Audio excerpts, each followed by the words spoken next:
Hello everyone, welcome back to our channel Chandra's home world. ಈ ಒಂದು ವಿಡಿಯೋದಲ್ಲಿ ಹೋಮ್ ಕ್ಲೀನಿಂಗ್ ಆ್ಯಂಡ್ ಆರ್ಗನೈಸೇಷನ್ನ ಶೇರ್ ಮಾಡ್ತಾ ಇದ್ದೀನಿ. ಇದೇ ವಿಡಿಯೋದಲ್ಲೇ ಒಂದು ವೀಕಿಂದ ಕೇಳಿರುವಂಥ ಕೆಲವೊಂದು ಕಮೆಂಟ್ಸ್ಗೆ ಆನ್ಸರ್ನ ಕೊಡ್ತಾ ಇದ್ದೀನಿ. ಆದಷ್ಟು ವಿಡಿಯೋನ ಎಲ್ಲೂ ಸ್ಕಿಪ್ ಮಾಡಿದಿರ ಕೊನೆವರೆಗೂ ನೋಡ್ತಾ ಹೋಗಿ. ವಿಡಿಯೋ ನೋಡೋದಕ್ಕಿಂತ ಮುಂಚೆ ನೀವೇನಾದರೂ ನಮ್ಮ ಚಾನಲ್ನ ಫಸ್ಟ್ ಟೈಮ್ ವಿಸಿಟ್ ಮಾಡ್ತಾ ಇದ್ದರೆ ಈಗಲೇ ಸಬ್ಸ್ಕ್ರೈಬ್ ಮಾಡಿಕೊಂಡು ಪಕ್ಕದಲ್ಲಿರುವಂಥ ಬೆಲ್ ಐಕನ್ನ ಕ್ಲಿಕ್ ಮಾಡಿ. ಬೆಲ್ ಐಕನ್ ಕ್ಲಿಕ್ ಮಾಡಿ ಆಲ್ ಆನ್ ಆಪ್ಷನ್ ಕ್ಲಿಕ್ ಮಾಡೋದ್ರಿಂದ ನಾನು ನೆಕ್ಸ್ಟ್ ವಿಡಿಯೋ ಹಾಕಿದ ಕೂಡಲೇ ನಿಮಗೆ ನೋಟಿಫಿಕೇಶನ್ಸ್ ಅನ್ನೋದು ಬರುತ್ತೆ. ನೀವೇ ಫಸ್ಟಾಗಿ ನಮ್ಮ ವೀಡಿಯೋಸ್ನ ನೋಡ್ಬೋದು. Without delay let's start the video. ಈಗ ಇಲ್ಲಿ ನೀವು ನೋಡ್ತಾ ಇರುವಂಥದ್ದು 2 ವಾರಗಳ ಹಿಂದೆ ಶೂಟ್ ಮಾಡ್ಕೊಂಡಿರುವಂಥ ಒಂದು ವಿಡಿಯೋ. ಅಡುಗೆ ಮನೆ ಸದಾ ನೀಟಾಗಿರಬೇಕು ಅನ್ನೋದಾದರೆ ಕೆಲವೊಂದು ಕ್ಲೀನಿಂಗ್ ರೊಟೀನ್ಸ್ನ ಫಾಲೋ ಮಾಡಬೇಕಾಗುತ್ತೆ. ಅದು ಡೈಲಿ ಬೇಸಿಸ್ ಮೇಲೆ ಅಥವಾ ವೀಕ್ಲಿ ಮಂತ್ಲಿ ಬೇಸಿಸ್ ಮೇಲೆ. ಕಿಚನ್ನ ನೀವು ಯಾವ ಥರ ಯೂಸ್ ಮಾಡ್ತೀರಾ ಅದ್ರ ಪ್ರಕಾರ ನೀವು ರೊಟೀನ್ಸ್ನ ಸೆಟ್ ಮಾಡ್ಕೊಳ್ಬೇಕಾಗತ್ತೆ.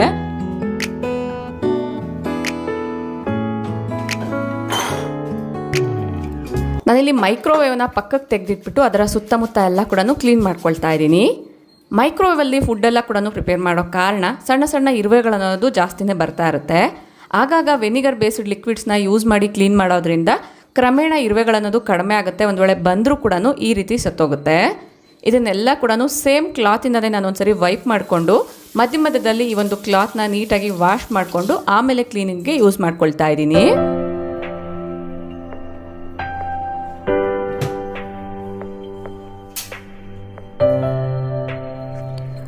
ಮೈಕ್ರೋವೇವ್ನ ಇಡೋದಕ್ಕೋಸ್ಕರ ಈ ಒಂದು ಸ್ಟ್ಯಾಂಡನ್ನ ಯೂಸ್ ಮಾಡಿರೋದ್ರಿಂದ ಇದ್ರ ಮೇಲೆ ಸುಮಾರಷ್ಟು ವಸ್ತುಗಳನ್ನ ಈ ರೀತಿಯಾಗಿ ಆರ್ಗನೈಸ್ ಮಾಡ್ಕೊಂಡಿರ್ತೀನಿ.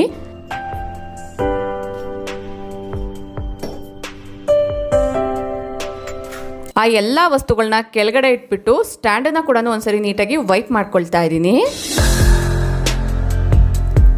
ದೂರದಿಂದ ವಿಡಿಯೋಸಲ್ಲೆಲ್ಲ ನೋಡೋಕ್ಕೆ ನೀಟಾಗಿ ಕಾಣಿಸಿದ್ರು ಕೂಡ ಸಣ್ಣ ಸಣ್ಣ ಮೈನ್ಯೂಟ್ ಡಸ್ಟ್ ಅನ್ನೋದು ತುಂಬಾ ಕಲೆಕ್ಟ್ ಆಗಿರುತ್ತೆ. ಅದನ್ನೆಲ್ಲ ಒಂದ್ಸರಿ ನೀಟಾಗಿ ಕ್ಲೀನ್ ಮಾಡಿ ಆಮೇಲೆ ವೆನಿಗರ್ ಬೇಸ್ಡ್ ಲಿಕ್ವಿಡ್ನ ಸ್ಪ್ರೇ ಮಾಡಿಬಿಟ್ಟು ಒಂದು ವೆಟ್ ಕ್ಲಾತಿಂದ ನೀಟಾಗಿ ವೈಪ್ ಮಾಡಿ ಆಮೇಲೆ ಡ್ರೈ ಕ್ಲಾತಿಂದ ವೈಪ್ ಮಾಡಬೇಕಾಗತ್ತೆ. ಇಲ್ಲ ಅನ್ನೋದಾದರೆ ವಾಟರ್ ಮಾರ್ಕ್ಸ್ ಅನ್ನೋದು ಬೀಳುತ್ತೆ.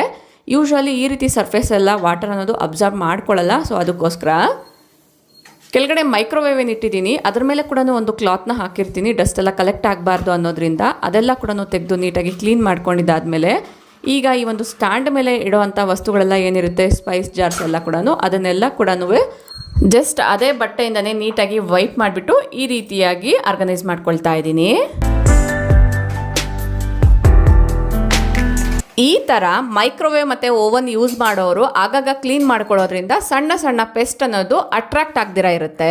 ಯೂಶ್ವಲಿ ಸ್ಟವ್ ಪಕ್ಕದಲ್ಲಿರುವಂಥ ಕಿಟಕಿಗಳು ತುಂಬ ಜಾಸ್ತಿ ಜಿಡ್ಡಾಗಿರುತ್ತೆ. ಆ ಒಂದು ಕಿಟಕಿಗಳನ್ನ ರೆಗ್ಯುಲರ್ ಆಗಿ ಕ್ಲೀನ್ ಮಾಡಿದ್ರೆ ಬೆಟರು. ಇಲ್ಲ ತುಂಬ ಜಾಸ್ತಿ ಜಿಡ್ಡಾಗಿದೆ ಅನ್ನೋದಾದರೆ ಮನೆಯಲ್ಲೇ ತಯಾರಿಸಿರುವಂಥ ಲಿಕ್ವಿಡ್ ಆದರೆ ಒಂಚೂರು ಉಗುರು ಬೆಚ್ಚಗೆ ಮಾಡಿಕೊಂಡು ಆ ಒಂದು ಲಿಕ್ವಿಡ್ನ ಸ್ಪ್ರೇ ಮಾಡಿ ಕ್ಲೀನ್ ಮಾಡೋದಾದರೆ ಕ್ಲೀನಿಂಗ್ ಅನ್ನೋದು ಈಸಿಯಾಗಿ ನೀಟಾಗಿ ಆಗುತ್ತೆ. ಕೆಲವೊಂದು ಫ್ರೂಟ್ಸ್ ಎಲ್ಲ ಏನು ತರಿಸ್ಕೊಂಡಿದ್ದೆ ಅದನ್ನೆಲ್ಲ ಕೂಡ ಈ ರೀತಿಯಾಗಿ ಜೋಡಿಸ್ಕೊಳ್ತಾ ಇದ್ದೀನಿ.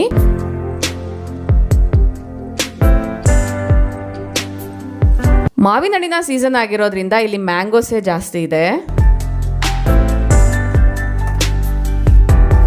ಬೆಲ್ಲದ ಹಣ್ಣನ್ನ ಕೂಡ ಊರಿಂದ ತೊಗೊಂಡು ಬಂದಿದ್ದೆ, ಅದನ್ನ ಕೂಡ ಈ ರೀತಿಯಾಗಿ ಜೋಡಿಸ್ಕೊಳ್ತಾ ಇದ್ದೀನಿ. ಮಳೆ ಬಿದ್ದ ಮೇಲೆ ಬೆಲ್ಲದ ಹಣ್ಣು ಅಷ್ಟೊಂದು ರುಚಿ ಕೊಡಲ್ಲ. ಒಂದು ವೇಳೆ ತೊಗೊಂಡು ಬಂದರೂ ಕೂಡ ಬೇಗ ಹಾಳಾಗೋ ಚಾನ್ಸ್ ಇರುತ್ತೆ.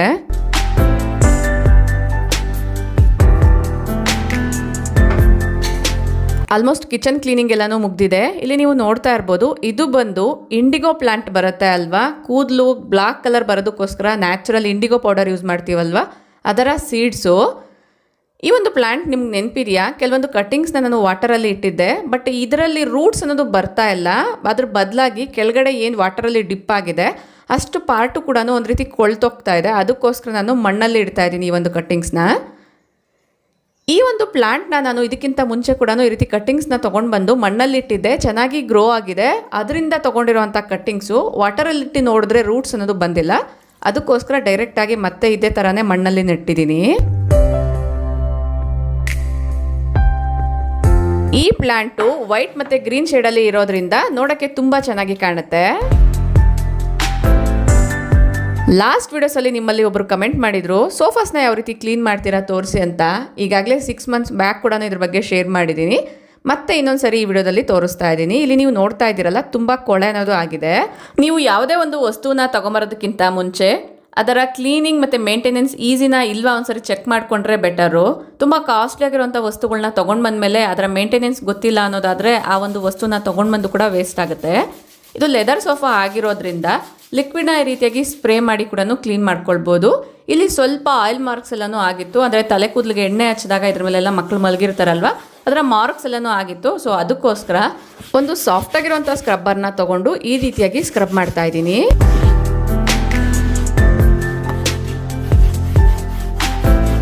ಅಬ್ಸರ್ವ್ ಮಾಡ್ತಾ ಇದ್ದೀರಲ್ಲ ಕೊಳೆ ಎಲ್ಲ ಎಷ್ಟು ನೀಟಾಗಿ ಬಿಟ್ಕೊಳ್ತಿದೆ ಅಂತ. ಈಗ ಒಂದು ತೇವದ ಬಟ್ಟೆನ ತಗೊಂಡು ನೀಟಾಗಿ ರೀತಿ ವೈಪ್ ಮಾಡ್ಕೊಳ್ತೀನಿ.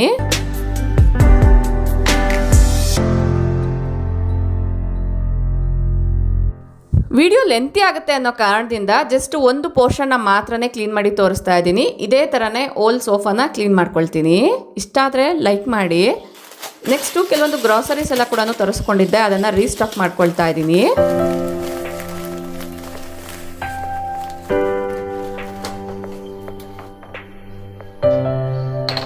ಯೂಶ್ವಲಿ ಈ ಥರ ಗ್ರಾಸರಿನ ರೀಸ್ಟಾಕ್ ಮಾಡೋದಕ್ಕಿಂತ ಮುಂಚೆ ಕಂಟೈನರ್ಸ್ನ ನೀಟಾಗಿ ಒಂದ್ಸರಿ ವಾಶ್ ಮಾಡಿ ಡ್ರೈ ಆದಮೇಲೆ ಮತ್ತೆ ರೀಫಿಲ್ ಮಾಡ್ಕೊಳ್ತೀನಿ.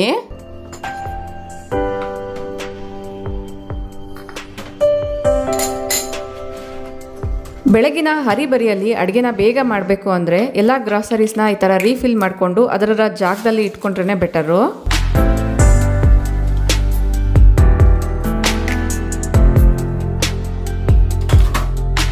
ಈಗ ಇಲ್ಲಿ ನೀವು ನೋಡ್ತಾ ಇದ್ದೀರಲ್ಲ, ಟಿಶ್ಯೂಸ್ನ ತೊಗೊಂಡಾಗ ಈ ರೀತಿ ಹೋಲ್ಡರ್ ಬಂದಿರುತ್ತೆ. ಮತ್ತೆ ನಾನು ಟಿಶ್ಯೂಸ್ನ ತೊಗೊಂಡು ಬಂದು ಅದೇ ಹೋಲ್ಡರಲ್ಲೇ ಈ ರೀತಿ ಸ್ಟೋರ್ ಮಾಡ್ಕೊಳ್ತಾ ಇದ್ದೀನಿ.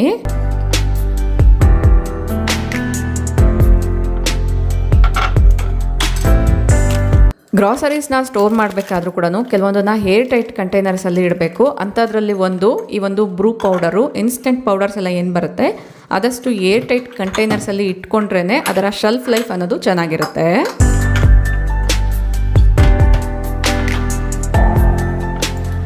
ಇದು ಕ್ಯೂಟ್ ಆಗಿರುವಂಥ ಒಂದು ಗ್ಲಾಸ್ ಡಿಸ್ಪೆನ್ಸರ್, ನೋಡೋಕ್ಕೂ ತುಂಬ ಚೆನ್ನಾಗಿ ಕಾಣುತ್ತೆ. ಇದರಲ್ಲಿ ನಾನು ಡಿಶ್ ವಾಷಿಂಗ್ ಲಿಕ್ವಿಡ್ನ ಈ ರೀತಿಯಾಗಿ ಸ್ಟೋರ್ ಮಾಡ್ಕೊಳ್ತೀನಿ.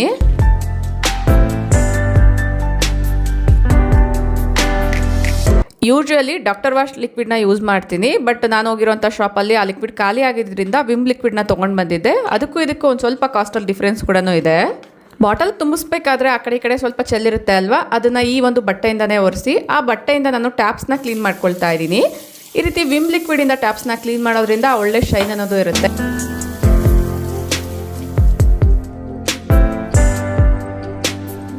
ಅವತ್ತಿನ ದಿನ ಪೂಜಾ ರೂಮ್ ಡೀಪ್ ಕ್ಲೀನಿಂಗ್ ಕೂಡ ಇತ್ತು. ಪೂಜಾ ರೂಮ್ನ ಕ್ಲೀನ್ ಮಾಡೋದಕ್ಕಿಂತ ಮುಂಚೆ ಎಲ್ಲ ಪೂಜಾ ವಸ್ತುಗಳನ್ನ ಈ ರೀತಿಯಾಗಿ ಒಂದು ಕಡೆ ಇಟ್ಕೊಂಡಿದ್ದೀನಿ.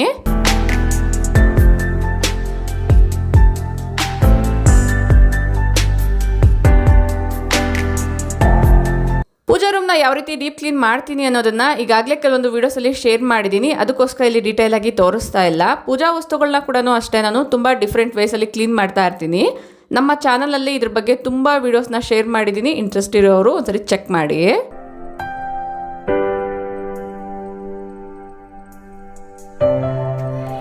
ನಿಮ್ಮಲ್ಲಿ ತುಂಬ ಜನ ಕೇಳ್ತಿರ್ತೀರಾ, ಪೂಜಾ ವಸ್ತುಗಳನ್ನ ನೀವು ಹೇಳಿರೋಂಥ ಮೆಥಡಲ್ಲಿ ಕ್ಲೀನ್ ಮಾಡಿಕೊಂಡ್ರೆ ಬೇಗ ಕಪ್ಪಗಾಗಲ್ವಾ ಅಂತ. ಯೂಶ್ವಲಿ ವಾರಕ್ಕೊಮ್ಮೆ ಅಥವಾ 15 ಡೇಸ್ಗೊಮ್ಮೆ ಮಾತ್ರನೇ ನಾನು ಎಲ್ಲ ಪೂಜಾ ವಸ್ತುಗಳನ್ನ ನೀಟಾಗಿ ವಾಶ್ ಮಾಡ್ಕೊಳ್ತಾ ಇರ್ತೀನಿ. ಆದರೂ ಎಲ್ಲೂ ಕೂಡ ಕಪ್ಪಗನ್ನೋದು ಕಾಣಿಸಲ್ಲ, ಜಸ್ಟ್ ಒಂದು ಸ್ವಲ್ಪ ಡಲ್ ಆಗಿರುತ್ತೆ ಅಷ್ಟೇ.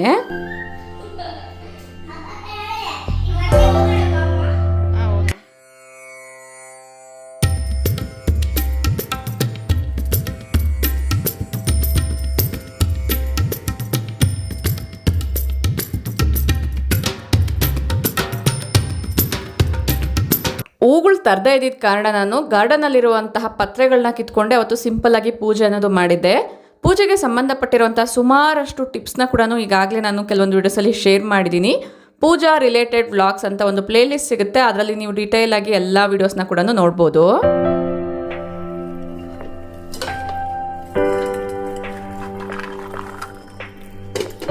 ಮೊಳಕೆ ಕಾಳು ಎಷ್ಟು ಹೆಲ್ತಿನೋ ಅಷ್ಟೇ ಡಿಫ್ರೆಂಟ್ ವೇಸಲ್ಲಿ ತುಂಬ ರೆಸಿಪೀಸ್ನ ಮಾಡ್ಕೊಳ್ಬೋದು. ಹುರುಳಿಕಾಳು ಮತ್ತು ಕಡಲೆಕಾಳನ್ನ ಮೊಳಕೆ ಬಂದಾದಮೇಲೆ ಈ ರೀತಿ ನಾನು ಬಾಕ್ಸಲ್ಲಿ ಸ್ಟೋರ್ ಮಾಡ್ಕೊಳ್ತಾ ಇದ್ದೀನಿ.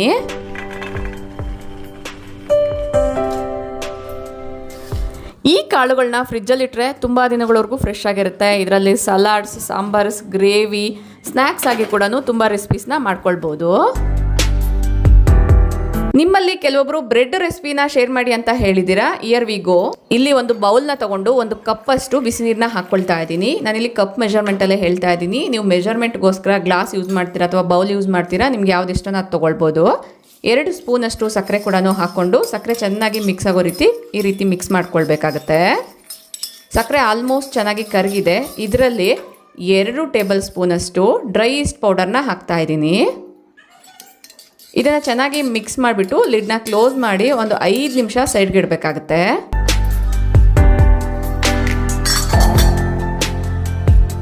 ಒಂದು 5 to 10 ಮಿನಿಟ್ಸ್ ಆದಮೇಲೆ ಈ ರೀತಿ ಚೆನ್ನಾಗಿ ನೊರೆ ಅನ್ನೋದು ಬಂದಿರುತ್ತೆ. ಈ ಥರ ಆಗಿದ್ರೆ ಮಾತ್ರನೇ ನಾವು ಯೂಸ್ ಮಾಡಿರುವಂಥ ಈಸ್ಟ್ ಆಕ್ಟಿವೇಟ್ ಆಗಿದೆ ಅಂತ ಅರ್ಥ. ಇದರಲ್ಲಿ 3 ಕಪ್ಪಷ್ಟು ಗೋಧಿ ಹಿಟ್ಟನ್ನ ಹಾಕ್ಕೊಳ್ತಾ ಇದ್ದೀನಿ. ಗೋಧಿ ಹಿಟ್ಟು ಬದಲಾಗಿ ಮೈದಾ ಹಿಟ್ಟು ಕೂಡ ನೀವು ಯೂಸ್ ಮಾಡ್ಬೋದು.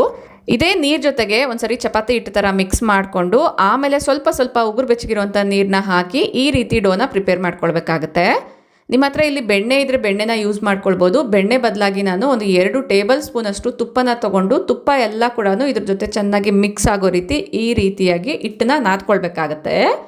ವಿಡಿಯೋದಲ್ಲಿ ತೋರಿಸ್ದಂಗೆ ಚೆನ್ನಾಗಿ ಹಿಟ್ಟನ್ನ ಒಂದು 15 to 20 ನಿಮಿಷ ಆದರೂ ಕೂಡ ನಾದ್ಕೊಳ್ಬೇಕಾಗತ್ತೆ. ಎಲ್ಲಿವರೆಗೂ ನಾದ್ಕೊಳ್ಬೇಕು ಅನ್ನೋದಾದರೆ ಹಿಟ್ಟನ್ನ ನಾವು ಚೆಕ್ ಮಾಡಿದಾಗ ಕಟ್ ಆಗ್ದಿರ ಈ ರೀತಿ ಎಕ್ಸ್ಪ್ಯಾಂಡ್ ಆಗ್ತಾ ಇರಬೇಕು. ಈಗ ಅದೇ ಬೌಲ್ಗೆ ಸ್ವಲ್ಪ ಆಯಿಲ್ನ ಸ್ಪ್ರೇ ಮಾಡಿಕೊಂಡು ಡೋನ ಅದರಲ್ಲಿ ಇಟ್ಕೊಳ್ತಾ ಇದ್ದೀನಿ. ನಾವು ಆಯಿಲ್ ಸ್ಪ್ರೇ ಮಾಡಿಲ್ಲ ಅನ್ನೋದಾದರೆ ಹಿಟ್ಟು ಬಟ್ಲಿಗೆನೆ ಅಂಟ್ಕೊಳ್ಳೋ ಚಾನ್ಸ್ ಇರುತ್ತೆ. ಈಗ ಇದನ್ನ ಕ್ಲಿಂಗ್ ರ್ಯಾಪಿಂದ ಕವರ್ ಮಾಡಿ ಬೆಚ್ಚಗಿರುವಂಥ ಪ್ಲೇಸಲ್ಲಿ ಇಡಬೇಕಾಗತ್ತೆ.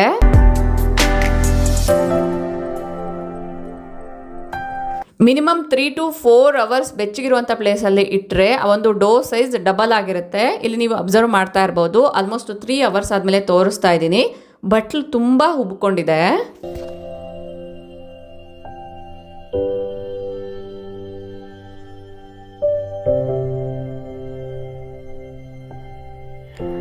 ಇದನ್ನ ಮತ್ತೊಂದು ಸರಿ ಮಿಕ್ಸ್ ಮಾಡ್ಕೊಳ್ತಾ ಇದ್ದೀನಿ. ಚೆನ್ನಾಗಿ ಮಿಕ್ಸ್ ಮಾಡಿ ಚಪಾತಿ ಥರ ರೋಲ್ ಮಾಡ್ಕೊಳ್ಬೇಕಾಗತ್ತೆ.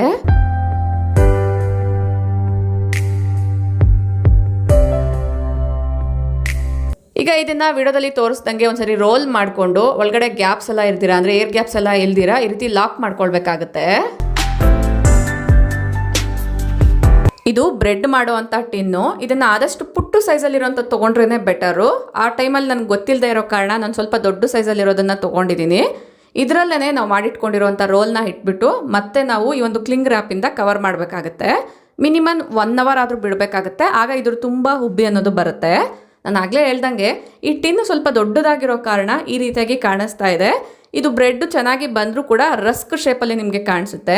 ನಿಮಗೆ ಕರೆಕ್ಟಾಗಿ ಮಾರ್ಕೆಟಲ್ಲಿ ಸಿಗುವಂಥ ಬ್ರೆಡ್ ಸೈಜಲ್ಲೇ ಬರಬೇಕು ಅನ್ನೋದಾದರೆ ಯೂಸ್ ಮಾಡುವಂಥ ಟಿನ್ನನ್ನು ಕರೆಕ್ಟಾಗಿರುವಂಥ ಸೈಜ್ನ ಸೆಲೆಕ್ಟ್ ಮಾಡ್ಕೊಳ್ಬೇಕಾಗತ್ತೆ. ಇದ್ರ ಮೇಲೆ ಸ್ವಲ್ಪ ಉಗುರು ಬೆಚ್ಚಗಿರೋಂಥ ಅಂದರೆ ಕಾಯಿಸಿ ಆರಿಸಿರುವಂಥ ಹಾಲನ್ನ ಸ್ವಲ್ಪ ಅಪ್ಲೈ ಮಾಡ್ತಾ ಇದ್ದೀನಿ. ಮೇಲೆ ಎಲ್ಲ ಡ್ರೈ ಆಗಬಾರ್ದು ಅನ್ನೋದ್ರಿಂದ. ಮೈಕ್ರೋವೇವ್ನ 180 ಡಿಗ್ರಿ ಸೆಲ್ಸಿಯಸಲ್ಲಿ 5 to 10 ಮಿನಿಟ್ಸ್ ಪ್ರೀ ಹೀಟ್ ಮಾಡಿಕೊಂಡು ಆಮೇಲೆ ಈ ಒಂದು ಬ್ರೆಡ್ನ ಬೇಕಾಗಕ್ಕೆ ಇಡ್ತೀನಿ.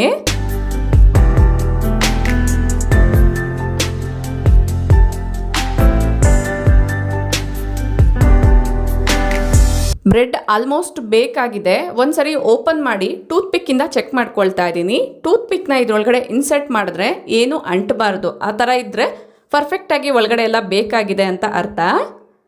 ಇಲ್ಲಿ ನೀವು ನೋಡ್ತಾ ಇರ್ಬೋದು ಕಲರ್ ಯಾವ ರೀತಿ ಬಂದಿದೆ ಅಂತ. ಗೋಧಿ ಹಿಟ್ಟನ್ನ ಯೂಸ್ ಮಾಡಿರೋದ್ರಿಂದ ಕಲರ್ ಈ ರೀತಿಯಾಗಿ ಕಾಣಿಸ್ತಾ ಇದೆ.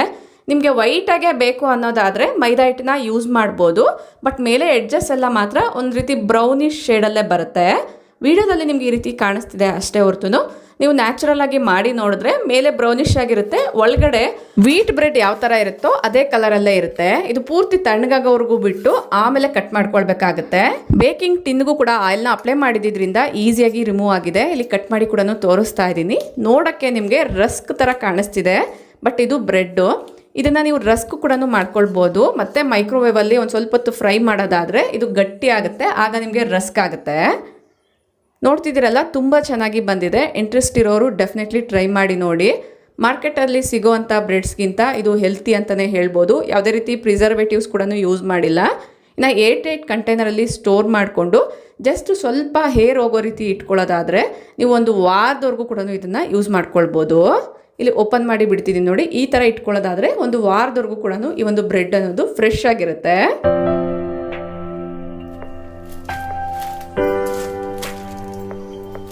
ಸ್ನ್ಯಾಕ್ಸ್ನ ಆರ್ಗನೈಸ್ ಮಾಡ್ಕೊಳ್ಳೋಣ ಅನ್ನೋದ್ರಿಂದ ತೆಗೆದಿದ್ದೀನಿ. ಟೈಟಾಗಿ ಇರೋದಕ್ಕೋಸ್ಕರ ಕ್ಲಿಪ್ಸ್ನ ಯೂಸ್ ಮಾಡಿದ್ದೀನಿ. ಬಟ್ ಈ ಒಂದು ಸ್ಪೈಸ್ ಬಾಕ್ಸ್ ಅನ್ನೋದು ಇದೆ.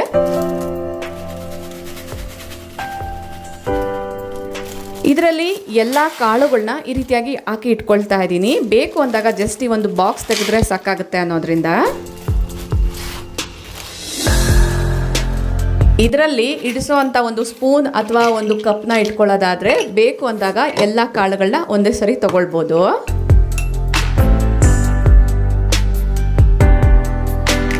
ಈ ಸ್ನ್ಯಾಕ್ಸ್ ಜೊತೆಗೆ ಒಂದು ಟೀ ಇದ್ರೆ ಈವ್ನಿಂಗ್ ತುಂಬಾ ಪ್ಲೆಸೆಂಟ್ ಆಗಿರುತ್ತೆ ಅಲ್ವಾ.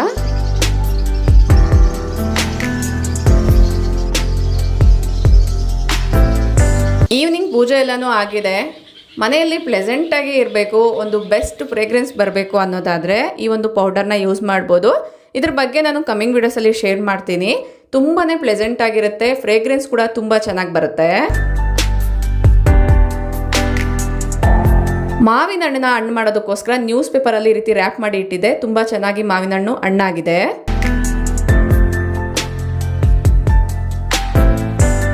ಐ ಹೋಪ್ ಈ ವಿಡಿಯೋ ನಿಮ್ಮೆಲ್ಲರಿಗೂ ಇಷ್ಟ ಆಗಿದೆ ಅಂತ ಅಂದ್ಕೊಳ್ತೀನಿ. ಇಷ್ಟ ಆದರೆ ಈಗಲೇ ಒಂದು ಲೈಕ್ ಮಾಡಿ, ನಿಮ್ಮ ಫ್ರೆಂಡ್ಸ್ ಆ್ಯಂಡ್ ಫ್ಯಾಮಿಲಿ ಜೊತೆಗೂ ಶೇರ್ ಮಾಡಿ, ನಿಮ್ಮ ಅನಿಸಿಕೆ ಅಭಿಪ್ರಾಯಗಳನ್ನ ಕಮೆಂಟಲ್ಲಿ ತಿಳಿಸಿ.